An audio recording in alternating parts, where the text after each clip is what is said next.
ကျွန်တော်တော်လုံးလုံးတက်လုံးလုံးပညာဒနာလောက်တာမဟုတ်ပါဘူးအတန်တကယ်လို့မှားခဲ့တယ်ဆိုရင်ခွင့်လွှတ်ပေးဖို့ကြိုတင်ပြီးတော့တောင်းပန်အပ်ပါတယ်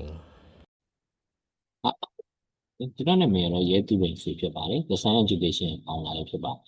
ဒီနေ့ကတော့ခန်းကြီး Master ရဲ့ new version ဖြစ်တယ်ပေါ့နော် new version ရဲ့မှာ18လုံးမြောက်ဖြစ်တဲ့စကားလုံးလေးကိုပြောပြချင်ပါတယ်ပေါ့နော်အစီအစဉ်လို့ကျွန်တော်တို့ကကျွန်တော်ကြိုတင်လေ့လာခြင်းတို့ရဲ့စကားလုံးလေးဖြစ်ပါတယ်သူ့ကိုတော့ကျွန်တော်တို့ကအပိုင်းလေးပေါ့နော်ကျွန်တော်တို့ကနှစ်ပိုင်းပိုင်းလို့ရပါတယ်ပေါ့ကျွန်တော်မဆိုတဲ့အပိုင်းပါမယ်ပြီးတော့ရင်ကျွန်တော်တို့အဆုံးသက်ဆိုတဲ့စကားပါနော်အဲ့တော့သူ့ကိုအလွယ်မှတ်မယ်ဆိုရင်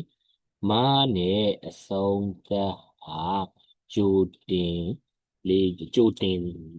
င်ဒီပေါ့နော်အဲ့လိုလေးမှတ်ထားမယ်မားနဲ့အဆုံးသက်ဟာကြိုတင်ဒီနော်အဲ့လိုလေးမှတ်လိုက်အဲ့တော့ကျွန်တော်တို့ကသူ့ရဲ့ပေါ့နော်စကားလုံးလေးတွေကြည့်မယ်ဆိုရင်ရိုတဲဤအစီအစဉ်ပြီးတော့ရင်တန်ခီယောဟိုမူလီဝတ္တ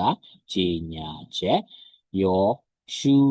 ကြိုတင်လေးလာခြင်းယောယာခုကြိုတင်ဟိုကင်းတင်လီအားလုံးကိုကျေးဇူးတင်ပါတယ်